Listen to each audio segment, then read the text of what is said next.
Buenas noches, soy Lili Telles, bienvenidos. Hace unos días el presidente de México presentó una de las propuestas más importantes en la historia reciente de nuestro país, la reforma energética. La trascendencia de esta reforma radica en que nos afectará económicamente a todos los mexicanos y a las futuras generaciones. En esta serie de 2 programas le voy a contar qué está pasando con el petróleo, el gas, la gasolina y la electricidad en México, qué propone la reforma específicamente y qué sucedería si no se concreta.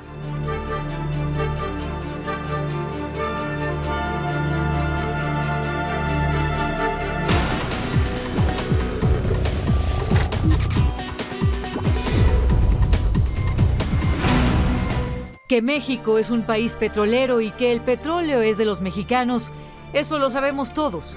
Pero dado que el tema es complejo para la mayoría de la población, es común que ignoramos cifras, datos que nos permitan saber exactamente cómo está la producción de petróleo. Y en esto hay malas noticias. La producción de petróleo va a la baja. Vea este gráfico. En el año 2004 se llegó a una producción máxima de 3.4 millones de barriles diarios y para el 2012 la producción cayó a 2.5. Es una caída de 1 millón de barriles diarios tan solo en los últimos 8 años. ¿Por qué? Porque los yacimientos en México se están agotando. Ya les hemos sacado mucho petróleo y se está acabando. Bueno, la producción declinó mucho porque Cantarell declinó rapidísimo y porque no se comenzó a invertir previamente en sustituir Cantarell. Cantarell es un enorme yacimiento petrolero ubicado en la zona de Campeche, uno de los más grandes del mundo. México ha dependido de ese superyacimiento durante los últimos 34 años. Sin embargo, también se está agotando y ahora produce una 10ª parte de la capacidad que tuvo en sus buenos tiempos. Pero ese campo está terminando su vida útil, está en un proceso importante de declinación y no hemos encontrado un megacampo de esa magnitud para sustituirlo. El hecho de que el petróleo se esté acabando es un asunto muy serio para los mexicanos. De la venta del petróleo obtenemos los recursos para sostener el presupuesto de la nación entre un 35 y 40%. Esto significa que una gran parte del dinero que necesitamos para cubrir las necesidades del país proviene de la venta de nuestro petróleo en el extranjero. Y si ha bajado tanto la producción en los últimos 8 años y en consecuencia vendemos menos petróleo, tal vez usted se pregunte, ¿por qué no se ha sentido en el presupuesto? ¿Por qué no hemos caído en una crisis económica? Pues bien, la respuesta a eso se llama suerte. Suerte porque el precio del petróleo subió y vendemos menos barriles, pero más caros. El precio ha ayudado porque en estos 8 años el precio del barril subió de $30 a casi $103, que es hoy que se cotiza. Entonces, eso hizo que no se sintiera el golpe en las finanzas públicas. Pero el precio del petróleo puede caer en cualquier momento y México necesita estar preparado. Pemex ha sido eficiente en la producción de lo que se conoce como petróleo fácil, petróleo barato o petróleo convencional. Es el que está en los pozos en aguas poco profundas y para extraerlo se usa un tubo vertical. Estos son los pozos de los que depende nuestro país actualmente. Ya pasaron su pico más alto de producción y están declinando. Esos yacimientos ya se están volviendo maduros. Y yo en lo personal creo que hay un riesgo de otra caída de la producción petrolera en el mediano plazo. Las estimaciones de los expertos apuntan a que en México hay más petróleo, pero no es petróleo fácil ni barato de extraer. Y primero hay que encontrarlo. Existen 3 tipos de yacimientos con altas probabilidades de albergar combustibles. En aguas profundas en el Golfo de México, en tierra en el noreste del país y en el Golfo de Chicontepec, en Veracruz. Y nuestros yacimientos futuros es lo que se conoce como petróleo no convencional, campos muy complejos. Nuestras riquezas petroleras del futuro están en las aguas profundas y ultraprofundas del Golfo de México, o los campos del noreste del país de lutitas, conocidos también como Shell Gas y Shell Petróleo, y en un campo terrestre que tiene yacimientos muy buenos, pero muy complejos, que es conocido como el aceite terciario del Golfo en Chicontepec. Existe riqueza energética. El problema es que será más difícil y caro llegar a ella. A las grandes actividades de exploración y producción que desarrolla Pemex hay que agregar otras dos, que son como dos mundos aparte y que también están en problemas: la refinación y la transportación de los combustibles. Cada vez que cargamos un tanque de gasolina, la mitad de ese tanque de gasolina es importada. Estamos importando la mitad de las gasolinas que consumimos en México.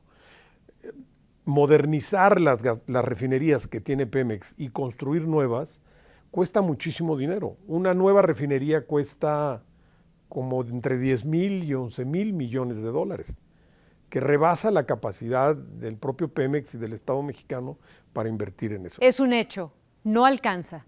Y nos quedamos con una mínima capacidad para explorar, con producción a la baja, con refinerías obsoletas. Pemex no puede buscar capital de empresas privadas porque la ley se lo prohíbe. ¿Y eso por qué pasa en un país con recursos, en un país con el potencial que tiene México? Por muchas cosas, no estoy atribuyendo, pero una de ellas, importante sin duda, es el hecho de que tengamos un sector hidrocarburos estrangulado, recogido, enclaustrado en los límites que le permite la ley. Es curioso que la misma ley que prohíbe a Pemex trabajar con particulares en unas áreas se lo tiene permitido en otras. En el transporte de combustibles, por ejemplo, ahí sí le permite aliarse con empresas privadas. Durante mucho tiempo, pues ha habido pipas que son contratadas por Petróleos Mexicanos para mover combustibles. Entonces, pues, en realidad, ¿quién está moviendo los combustibles? Pues el sector privado, los particulares, en pipas que son ¿de quién? De ellos. ¿Y en qué condiciones? ¿Bajo qué? Un contrato que les da Petróleos Mexicanos. Y aquí hay una situación extraña. Esos particulares que mueven los combustibles en pipas tienen prohibido hacer lo mismo a través de ductos. Lo absurdo es que sale más caro y es más inseguro el transporte en pipas que en ductos. El punto es que Pemex no puede hacer ductos y no puede contratar a particulares. Ni una ni otra. Así, sin sentido, estamos obligados a pagar un precio 13 veces más alto y en un transporte más inseguro. Y sin embargo nos faltan ductos de todo tipo en México.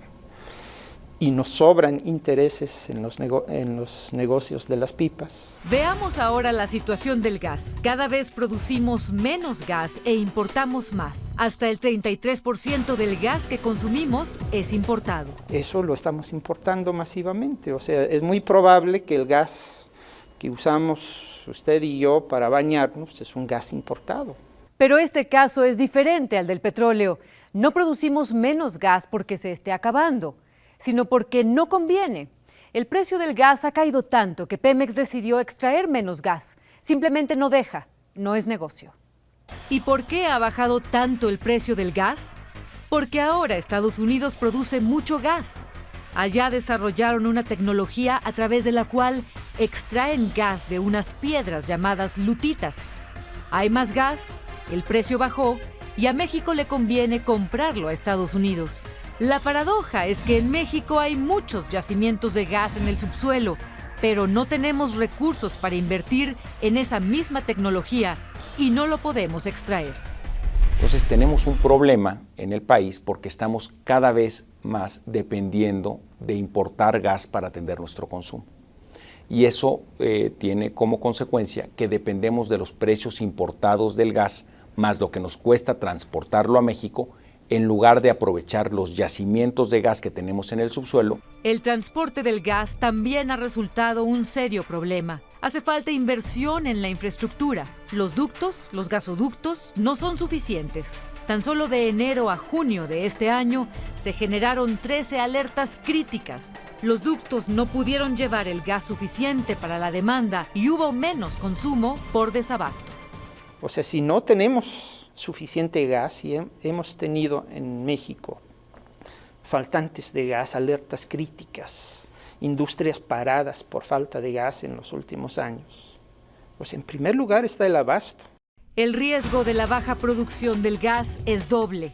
Por una parte está el desabasto y por otra, si hay menos gas, suben las tarifas eléctricas. ¿Por qué?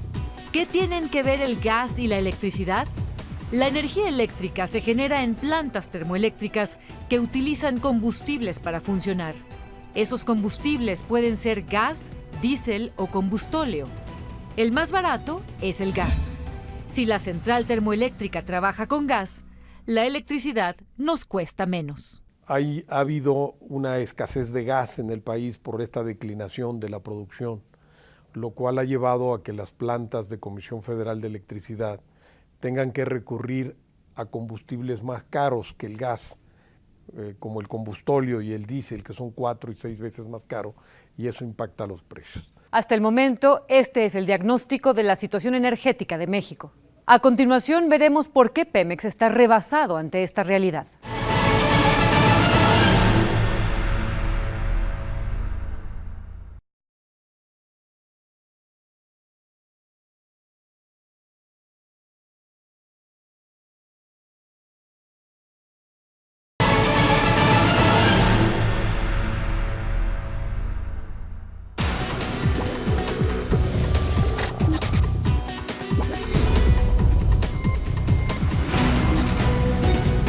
La falta de inversión en Pemex provocó que se quedara atrás, rezagado ante los cambios y la evolución del sector energético en el mundo. Sin recursos para modernizarse con nuevas tecnologías, Pemex ya no se adapta al ritmo más acelerado de las grandes petroleras de otros países.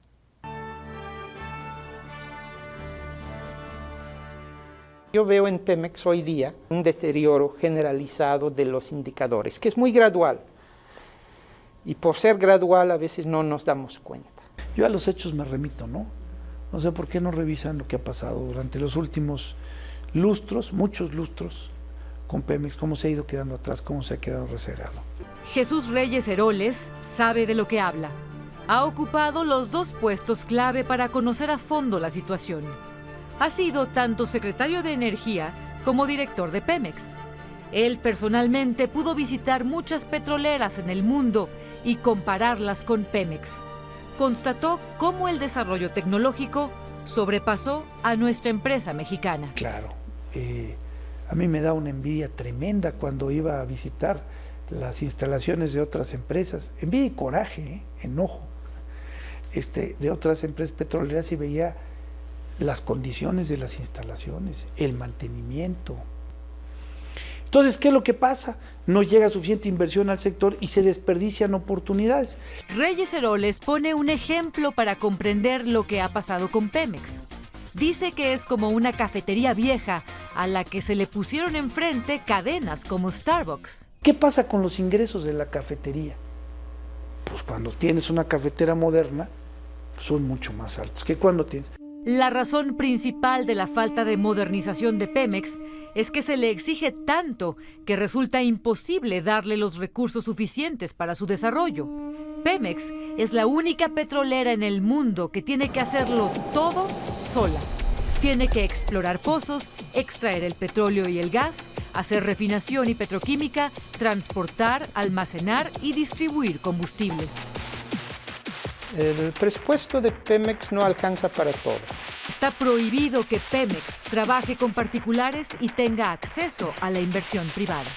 El marco normativo que hemos hecho de Pemex es una gran camisa de fuerza. Es la única petrolera estatal del mundo que no puede asociarse con ninguna otra para compartir los riesgos geológicos, los riesgos financieros, los riesgos de los precios del mercado, o para multiplicar la exploración de los yacimientos. No lo puede hacer. Entonces eso ha impedido su modernización de Pemex. La camisa de fuerza que las leyes le han impuesto para poder hacer las cosas con terceros ha hecho que se rezague, que se vaya volviendo viejo. Una forma sencilla de ilustrar lo que sucede con Pemex es compararla con un atleta olímpico de quien se espera que gane en todas las categorías. En términos olímpicos, en una olimpiada es como pedirle al campeón del maratón correr los 100 metros planos en menos de 10 segundos o que sea también campeón en el nado de mariposa. Al igual que en las olimpiadas, las empresas petroleras se especializan en distintas áreas. No hay atleta que pueda hacerlo todo, como no hay petrolera que lo haga todo. ¿Por qué queremos tener una empresa petrolera omnipresente, con exclusividad e infalible? Pues yo no sé. No hay compañía petrolera en el mundo que pretenda hacer todo sola, excepto Pemex. Hay compañías que se especializan en producción de petróleo en aguas someras, otras se especializan en aguas profundas, otras en extraer gas, otras en refinar y otras en petroquímicos. Pero ninguna intenta abarcarlo todo, como Pemex. En un sector con tantos recursos y en un sector que cambia tan dinámicamente, es realmente imposible hoy por hoy que una sola empresa pueda desarrollar todas las actividades. Y lo que acabas de señalar es muy importante. Oye, ¿y Pemex por qué no se asocia con otros? ¿Sabes por qué? Porque no puede, porque tiene una prohibición legal para hacerlo.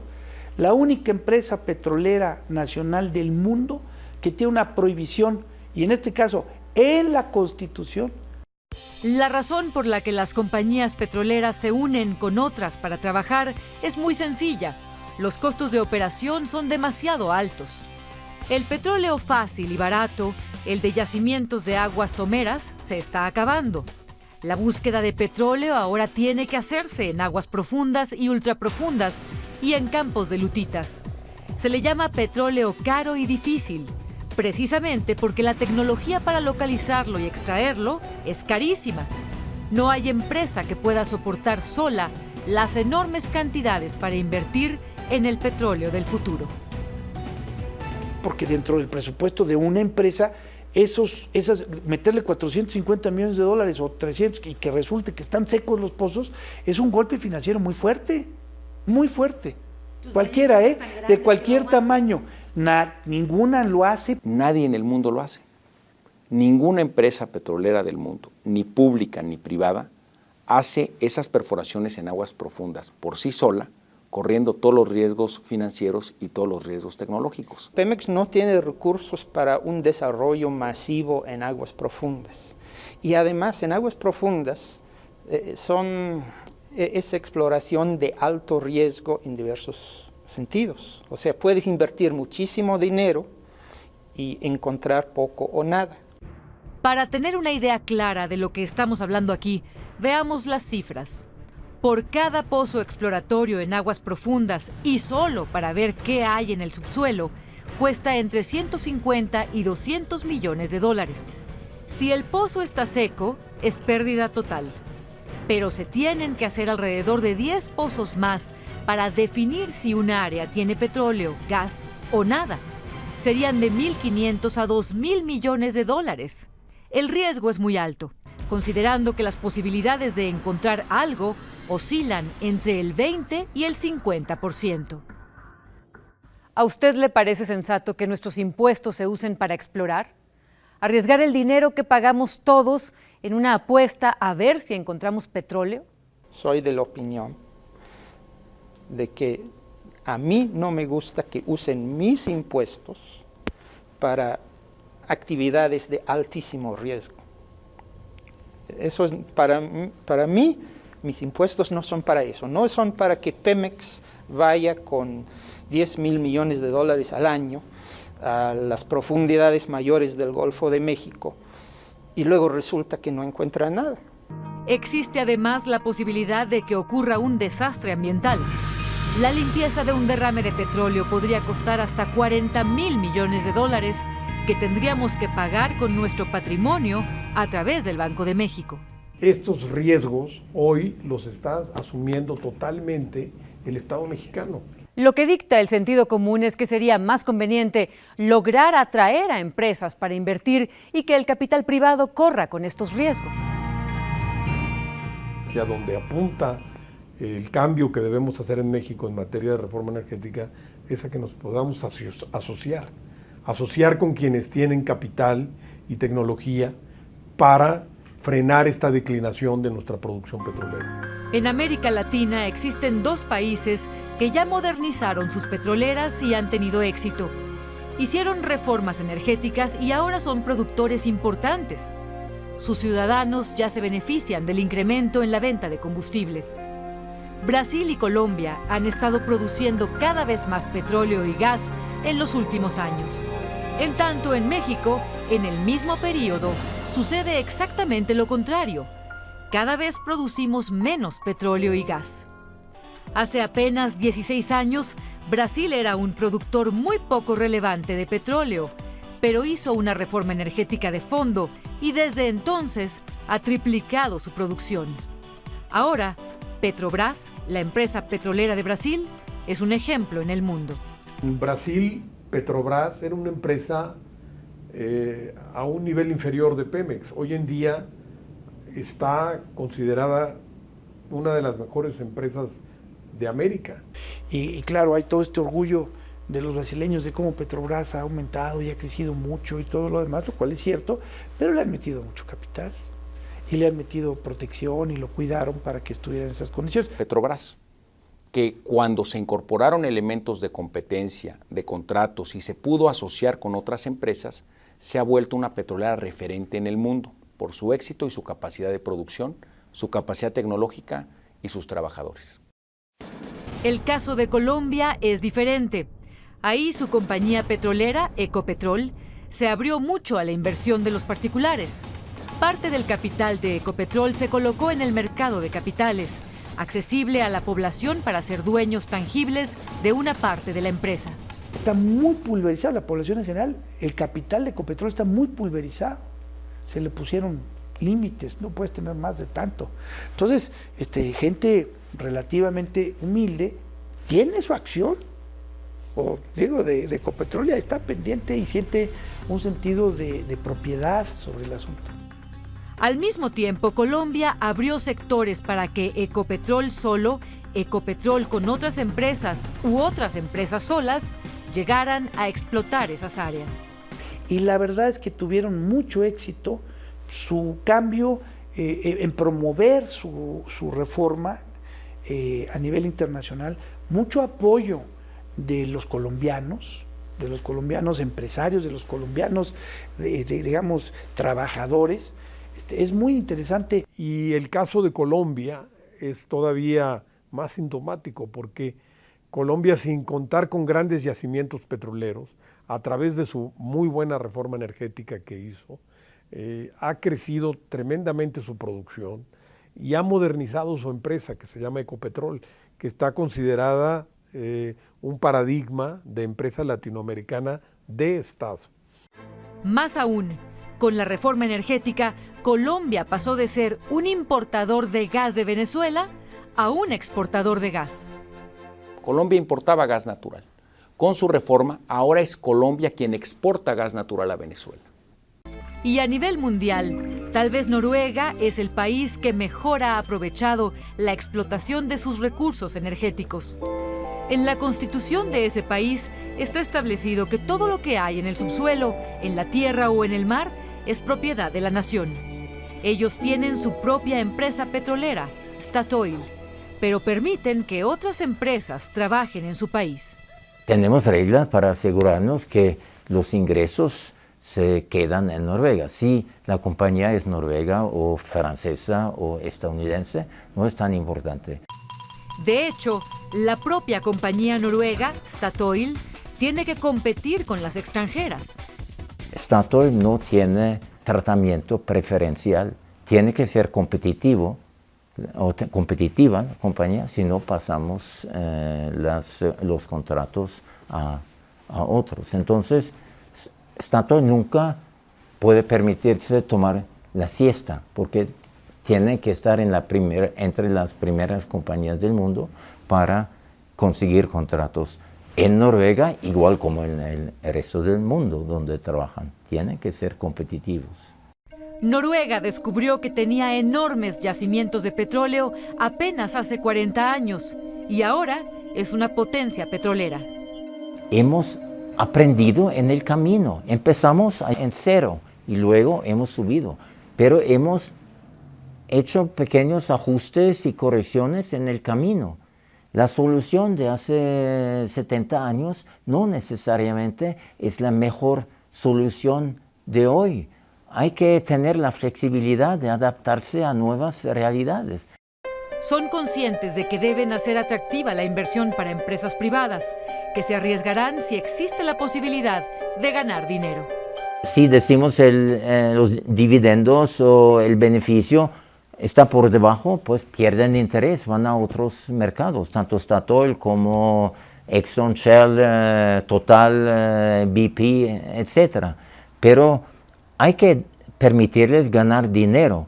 Claro, Noruega se queda con gran parte de las ganancias y esos recursos que logra con esta estrategia los coloca en un fondo soberano que asciende a $800.000 millones. Lo invierten y lo multiplican para asegurar a las futuras generaciones. Noruega durante tanto tiempo era un país pobre, hasta finales del siglo XIX. Entonces la disciplina y sobrevivir con poco está en nuestros genes. Entonces, por eso hemos querido no gastar este dinero como locos, pero queda ya para futuras generaciones. El petróleo no solamente pertenece a los noruegos de hoy, pero a sus hijos, nietos y bisnietos también. En el próximo programa le presentaré la tecnología para extraer el petróleo y el gas de piedras. Además, los 3 mitos. ¿Se vende Pemex? ¿Vamos a regalar el petróleo? ¿Perderemos soberanía? ¿Y qué propone exactamente la reforma? ¿Cómo la vamos a sentir directamente? Me gustaría conocer su opinión sobre esta serie. Escríbame a mi correo ltelles@tvazteca.com.mx. Soy Lili Telles. Gracias. Hasta la próxima.